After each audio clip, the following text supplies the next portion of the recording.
الحمد لله وكفى وسلام على عباده الذين اصطفى أما بعد فأعوذ بالله من الشيطان الرجيم بسم الله الرحمن الرحيم.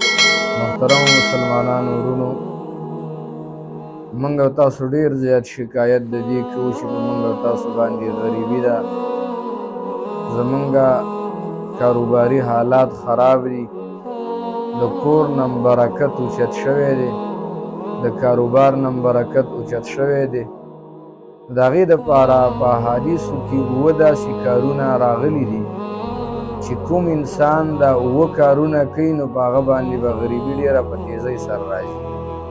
نو لحاظه اوس ځان ته کتل پکار دي چې آیا موږ او تاسو کې که په چا کې دا اووه کارونه وي نو د ځان نه دا ویستل پکار دي.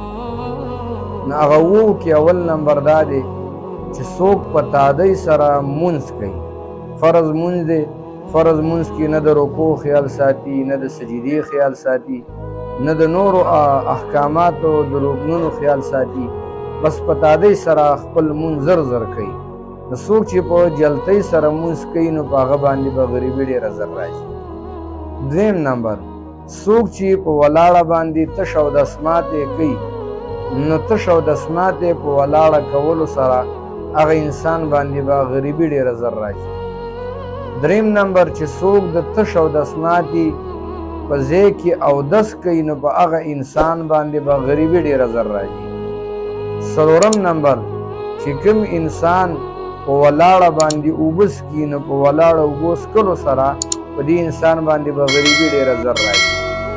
او پنځم نمبر، چې څوک دیوا یا لاټین دی هغه په خولې سره یا شمع ده هغه په خولې سره بندۍ پوکي ورکوي په خوله باندې نو په دې انسان باندې به غریبي ډېره زر راځي.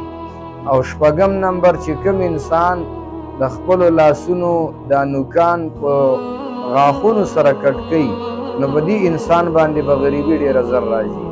اووم نمبر، چې څوک په لمن باندې یا په نستوني سره خپله پوزه پاکوي نو په دې انسان باندې به غریبي ډېره زر راځي.